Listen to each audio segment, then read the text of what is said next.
সেনাবাহিনী ছিলেন আমার রিটায়ার্ড।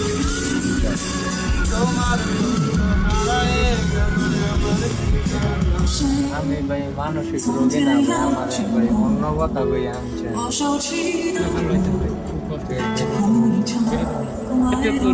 नहीं जीना है कदा चक्कर में नहीं पीना है मद कई करे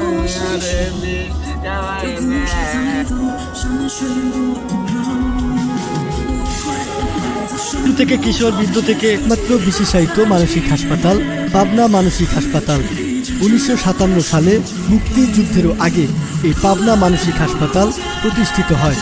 প্রাথমিক 500 শয্যা।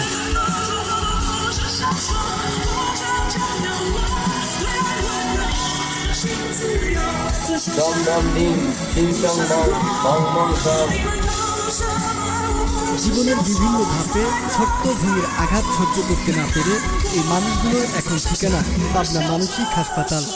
এখানে থাকা মানুষেরা বাইরের কাউকে দেখলেই সামনে এসে তাদের মনের কথাগুলো বলতে চায়। আসলে পরিবারের বাবা মা, ভাই বোন, আত্মীয় স্বজনদের ভালোবাসা খোঁজখবর থেকে এরা বঞ্চিত প্রায়।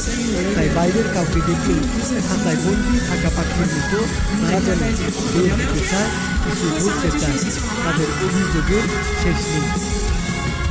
মানে এখন আপনার বাড়িতে বন্দিতে বলছেন, কতদিন থেকে আসছেন? আমি আজকে 4 মাস ফোন দেওয়া জরুরি কেন? বন্ধ 2 মাস লাগে। আর আপনার বাসা কোথায় বললেন? রাজশাহী। রাজশাহী কোথায়?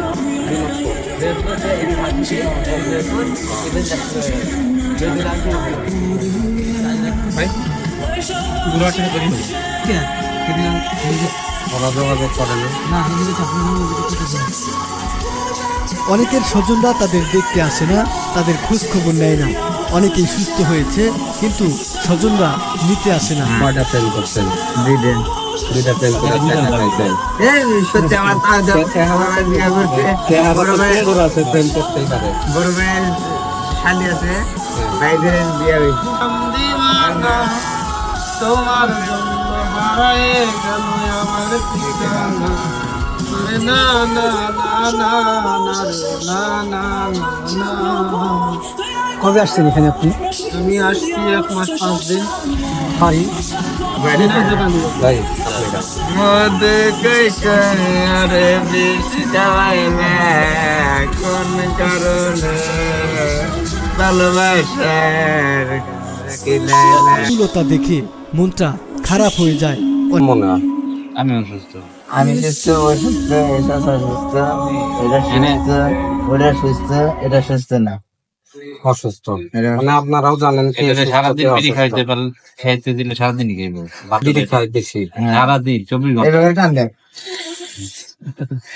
আপনি যদি 24 ঘন্টা যদি কোন বাদ দিব না বিড়ি দিন এটাই সেই বিড়ি খাই থাকে মানে ভাত না হলে সামনে আছেন বলে সামনে। ওয়ালাইকুম আসসালাম। একটু জোরে বলেন। কথা শুনি না এরকম